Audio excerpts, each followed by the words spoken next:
The opposite of love is not hate, it's indifference.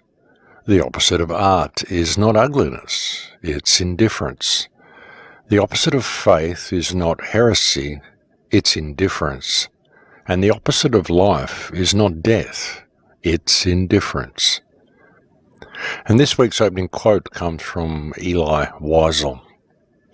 Welcome to Surviving the Matrix, ladies and gentlemen. My name is Maxwell Egan. It's a pleasure to be with you once again, and I will be your host for the next hour. Recently, you have probably heard me talking quite a bit about history, quite a bit about the lost nation of Tartaria, a nation that existed in Europe that nobody seems to know about. It's a nation that's been expunged from history, and yet it still exists on many maps.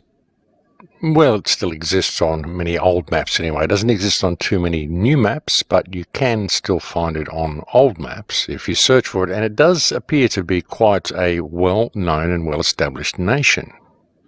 Of course, any academic sources that you question about this nation, they will simply tell you it was an area of land. It was never actually a nation, and yet, as I've also pointed out previously, we can find flags of this nation. And if it was just an area and not a nation, then it wouldn't have a flag. So it was, in fact, a nation and not simply an area of land, and there's every indication that it had also spread out to become a worldwide civilization. This is very much suggested by the similar architecture in so many countries around the world, very old architecture, which is all very much the same. And this is what is termed Greco-Roman architecture. But one would ask, why would every country around the world be building their government buildings using the same architecture? You find this everywhere. You find it all through the Americas, you find it through South America, you find it even in Japan and Australia. So why would they be using the same style? That's the question.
And even not just the architecture, but the symbolism, the motifs, the designs, even the clothing, the styles of clothing that people wear, these are all very similar all around the world. They may not seem that way when you first look at them on the surface, but when you really analyze things, you find that they all have a common root, which very much suggests that all of these nations, all of these cultures were all connected. And something else you've heard me talking about a great deal is the evidence suggesting a worldwide mud flood that happened as recently as 150 to 200 years ago. As I've mentioned before, there's a Russian channel run by a man called Philip Druzinin who is covering this quite extensively, and I do recommend you go and look at the research that he's done on this because it is quite compelling. And you'll find that there is evidence of this mud flood that exists everywhere. I mean, it did happen, folks, and it was a physical flood, but it was not water, and it was an event that covered virtually the entire world. We can find evidence of this flood across Europe, across the Americas, even here in Australia. And evidence of this flood appears as buildings that have a sub-level, a level below ground, and also as many of the buildings that look like they were carved into rock faces, look like they were carved into cliffs. There's a very real possibility that they weren't carved into the cliffs, but simply the cliffs flowed over them, or perhaps the cliffs even became molten around them. But however it happened and however it manifested, suffice to say there is a good deal of evidence to indicate that the mud flood is a very, very genuine event, and it's very likely that it occurred in the mid to late 1840s. And there's a lot of people who've been putting a lot of research into this, and a lot of information is being uncovered about what has truly happened in the past. And our history appears to be very, very different to what the mainstream has taught us, to what we've learned in academic institutions, what we learned in schools. In fact, none of what we are taught in schools of what our history is backed up by physical evidence. All the physical evidence says something quite different. And there may be some people that would debate that. They'd say, well, no, we've got a lot of physical evidence to support the official timeline. But really, when you look at the physical evidence, you can construct any story you want to make it sort of fit with the evidence. But you have to leave a great deal of it out, which is why there's so many great mysteries and anomalous objects and all the names they think up for all the things they can't explain. You know, and ultimately, folks, if there's one artifact that is out of place, then the official version is wrong. And there are literally hundreds of artifacts that are out of place, if the official version is to be believed at all.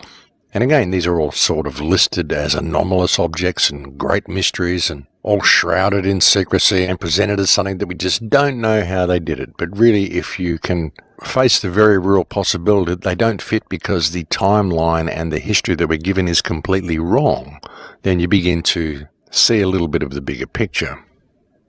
And it is wrong, folks. Our history is wrong. I have no qualms in saying that. It's completely wrong. Most of it has been completely fabricated, and I would suggest that it's been done absolutely deliberately for a very specific reason. The question is, how did they do it? How did they erase history so effectively? And what really happened? Well, what evidence suggests really happened is, as I said, this mud flood. There was a flood that's gone across the entire world, and the mud flood, because it is mud, it's not water, it appears to have come from the land itself. The question is, how did that occur? Was it a natural occurrence, or was it simply done by somebody or something? And the other question is, of course, why can no one remember this? How has it been so effectively expunged from human memory and expunged from our history? But as I've said before, how long would it take to change history and hide history? And effectively it would take 3 generations, but you could actually do it in one if you were to remove the older people, well, most of the older people anyway, a high percentage of the population, just wipe them out and simply replace them with children. The children wouldn't know what history was, especially if they were children that had just been put in place after some sort of a cataclysm like a mud flood. And these children would believe any history that they were taught. I mean, they wouldn't even have an interest in history to begin with. You'd put them in place, set them to work, and they'd be too caught up in the rigors of everyday survival to ever even question where they come from or what they're doing there. I mean, for a child, it'd just be the way things are.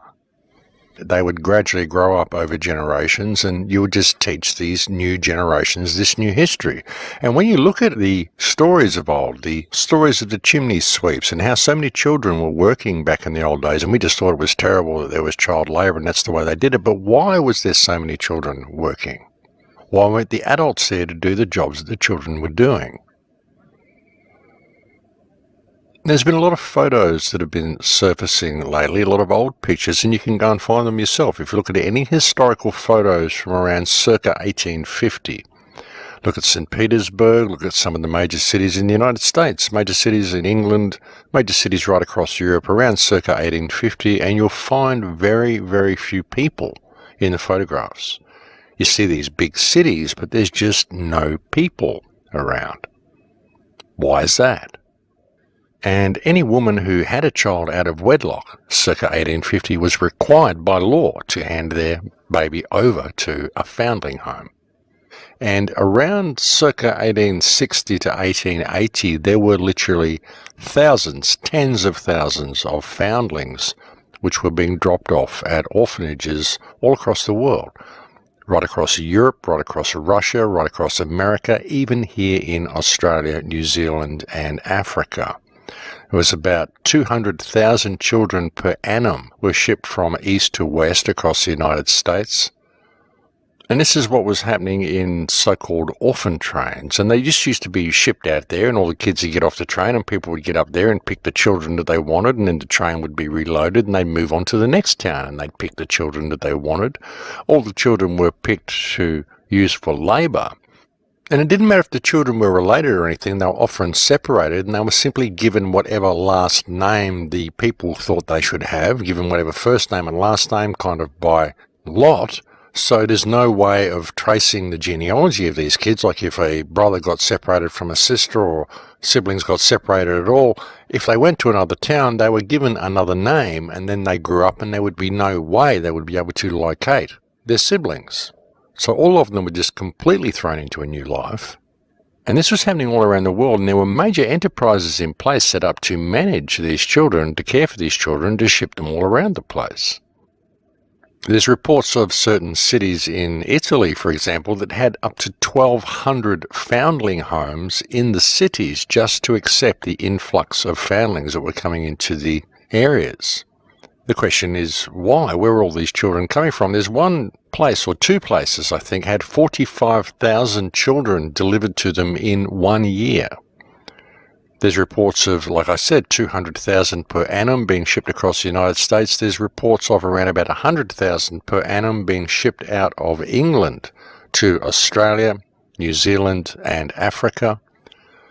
There's reports of children being shipped into major cities in Russia and then being sent out to rural areas, which is very strange because if the children were being found in rural areas and then being brought back to major cities in Russia, why were they then shipping them back out to rural areas? And the question is, if these cities are empty and there was very, very few people around, which is very much what is indicated by the photographs that you see, then where were all these children coming from?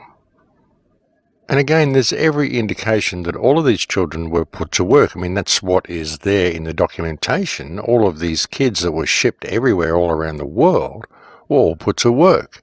So again, the question is, where were the adults? Why weren't the adults doing the work? And why exactly would so much labour be needed? You know, in a normal society, in a normal world, if things have gone along the timeline that we're told, and there's just families going out and colonising new areas, you know, the settlers going out building their log cabins and having children, why would you need this huge influx of child labour to be sent so many places around the world? It's a very interesting question, ladies and gentlemen, and the question also must be asked, were the children brought into these countries and into these places as labour for the clean-up operation after the mud flood? Because there's a great deal of evidence to suggest this is what actually happened. And that many of the stories about colonisation and all of this sort of stuff are very likely cover stories to hide the fact that these children were being shipped all around the world, and the stories of the foundlings even of these foundling homes and these vast orphanages and all these things they needed, this is very likely a cover story as well, to explain the presence of all of these children. The question is, where were the children coming from? But I think it's extremely interesting, the volume of children that were being shipped around the world and the evidence that exists all around the world to indicate that there was a civilization prior to this one not too long ago, and this current civilization simply moved in and took over the real estate. And when I say real estate, what I mean is not just the real estate, but also many of the buildings. And as I've said before, folks, really when you look at our cities, there's no way these cities were built by us. Some of the architecture is just too old. Some of the architecture is just too complicated by our standards. How do we ever do any of this stuff? I mean, we certainly can't do it today. And some of the architecture here in Australia, it's not possible for the settlers to have built this. They simply wouldn't have had the machinery to be able to quarry the stones to build these huge government buildings, which are very old buildings. We've got buildings here that have been here since the late 1700s, and yet this country is supposed to have been colonised in 1770. And yet by 1778 we've got cities, by the early 1800s we've got huge cities, and it's just not possible for these cities to have been built in that time. And evidence would suggest that they weren't built in that time. They were already here. We just simply cleaned them up and moved in and took over the real estate. And of course, when you consider that, then you've got to ask the question, well, what happened to all the people that were in the cities before we came and did the cleanup? You know, what happened to everything, folks? What happened to all the technology? You know, some of the technology that exists in these old buildings, and a lot of them, as I've said before, some of the buildings like churches and some of these very, very complex structures you see around the place, they don't really look like buildings. They look like they're machines. They look like they're energy gathering machines, and I think all buildings were designed to actually gather energy. I think free energy was a reality. I think free energy was part of everyday life, and I think that a lot of these structures were designed with that in mind. And they were designed to harvest energy from the surrounding field. And I know it sounds a little outrageous, but there's every indication this is what was going on. Have you looked at some of the old fireplaces in some of the very old buildings? They don't seem very conducive to burning actual fires in there. Some of them are extremely shallow and don't appear to have chimneys attached to them, and there's no grating, no sort of place to actually build the fire. Very strange looking fireplaces. They seem to be connected to a metal type of device, some sort of a metal railing that runs around them, and there's always these two items, like two urns or two little spires that sit at the front of the fireplace, and there's always a metal plate at the back. And perhaps these two metal objects at the front combined in perhaps some sort of positive negative energy field and projected some sort of a beam onto the metal plate at the back, or some sort of an energy onto the plate, and the plate itself was what heated up and heated the room. And a lot of these old fireplaces, they've got these setups, folks, and they really don't look very conducive to burning wood. And again, you look at the copper tops of a lot of these buildings and these devices that are all constructed on top of them, you've really got to wonder why they're there. Are they just there for decoration, or is there a higher function to some of these things? There's a building in Florida called the Ponce de Leon Hotel, which has got a very interesting device on top of it. And it looks like it's just some decorative thing, but when you look at the building, this device is very unusually shaped, and it's made of metal. And it's quite an intricate little device as well, and it's not exactly in a position where people are going to be viewing it. So what's it doing there? And why go to all the trouble to make something so incredibly decorative and to put it up in the center of the roof? And this is quite a big hotel. This is a 540-room hotel. What's it doing with this metal device on the roof? And if it's just there for decorative purposes, why do they make it out of metal? You know, it's very obviously different to the rest of the building. The question is, what's it doing there? Is it just a decoration, or is it actually performing some sort of function? And I would very much suggest that it is performing some sort of function, and that free energy was a reality back in the middle of the last century and is very much still a reality today. It's just that the technology has been hidden from us. The thing is, ladies and gentlemen, as I said, I now question absolutely everything. Everything that I thought I knew about history, about how we got here, and about where we're going, and about how things are really being run. Even with the mud flood, folks, I would suggest the mud flood was done via frequency, done via creating a type of an earthquake scenario. You know, when you have an earthquake, when you're in an earthquake, what happens is the shaking causes the soil beneath you to liquefy, and that's what causes the buildings to drop. I mean, they start shaking because their foundations are unstable because the ground below them has turned to liquid. This is what I felt when I was in Mexico last year. There was quite a big earthquake in Acapulco when I was there, about 7.2 or something, and I was on the ground floor of the Princess Palace Resort, and the entire ground of the hotel felt like we were floating, felt like we were sailing on the ocean, because the whole hotel was floating on the liquid soil beneath it. And that's what happens. And if you could liquefy soil in a certain way so that the ground either flowed down from the mountains over the villages, or the villages simply sank into the ground, this would be how you could destroy a lot of the population quite quickly. But looking at all this, I think they are preparing to do it again pretty soon. I really do. I think we are heading for a new reset, or whatever you want to call it. But I think they are probably deciding that this population is waking up a little bit too much and that it's time to pull the plug on them. And I think that is very much on the cards, folks. I would suggest that is why they are rolling this whole 5G system out. And also things like, as I mentioned a few times before, someone I was speaking to, an engineer that I was speaking to a couple of years ago, who builds bridges and buildings, and he's always built bridges with a 100-year lifespan, but now he's been instructed that the new bridges they're building only need to be constructed with a 15-year lifespan. And that was 2 years ago. So I think we're heading for another reset, folks. I think they're going to do it again. I think they've done it several times before. And as I said, I think history is very different. When I look at this and I really take in the fact that this architecture exists all around the world, really look at the mud flood and really let the concept of these tens of thousands, hundreds of thousands of foundlings being shipped all around the world really sink in, I begin to question everything. Like I said, I begin to question the slave trade, what really happened with the slave trade, how these people were moved around. I question how the white people got everywhere. Were the white people the emissaries of Tartaria? Because it wasn't just black people who were being enslaved, it was everybody who was being enslaved, and not only that, it was mainly children who were being enslaved and sent out as workers all around the world. So who set this whole thing up?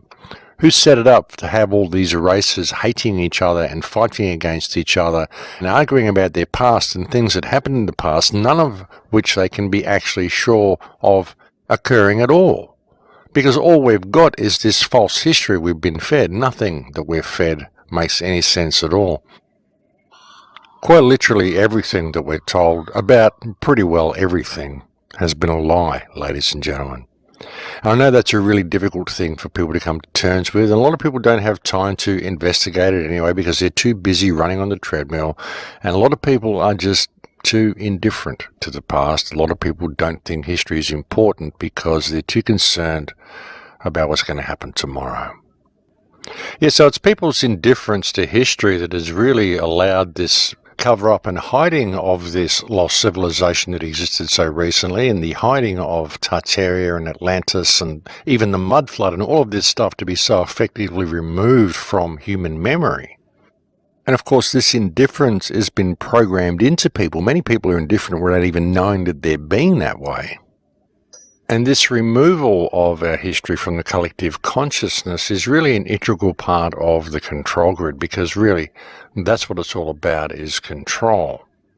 And just returning to the opening quote for a few minutes, indifference and apathy truly are two of the biggest problems we face in the world today, and two of the things that have allowed the system to reach the point of control that it's come to.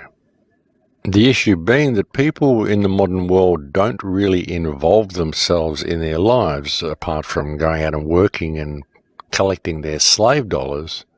It's really important that people involve themselves in their lives, and it's very important that people involve themselves in the world. As once said by Plato, the price men pay for indifference to public affairs is to be ruled by evil men, and that is certainly apparent in the world today. As I said, they just become indifferent to everything. Click a few buttons and the job's done. Click a few buttons and you find your way here. Click a few buttons and this happens and that happens. You don't have to think for yourself. The phone does it all for you.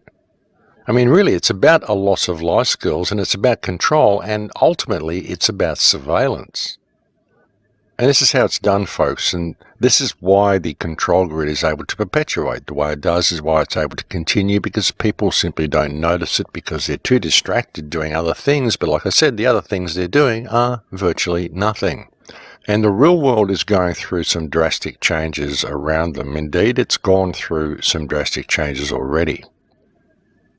And you think about it, folks, if they've flooded the world, if they've done all this stuff, brought all these children, all these foundlings, created this whole new culture, this whole new society, they built it up to a certain point, and if they needed to wipe the people out, well, this would be a perfect way to do it.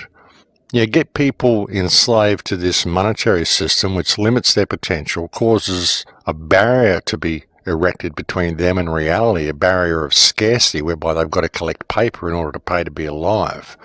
Gradually lead them into this digital system, lead it to a point where they've got to carry this device around with them in order to perform everyday functions. This device gives you the ability to be able to track everybody, locate anybody at any given time, record any conversation everybody's having, literally surveil every aspect of everybody's lives. And if you really needed to, if the situation got to a point where you were found out, you could simply switch the whole system over to active denial and fry them. This whole 5G grid they're setting up, the electromagnetic system they're setting up, you've got to wonder exactly what can be done with this. I mean, we know it's going to be used for communication. We know they can target individuals specifically for active denial. But what else can they do with it? Could it somehow be hooked up with HARP? Could it somehow be hooked up to send out a pulse to cause an earthquake?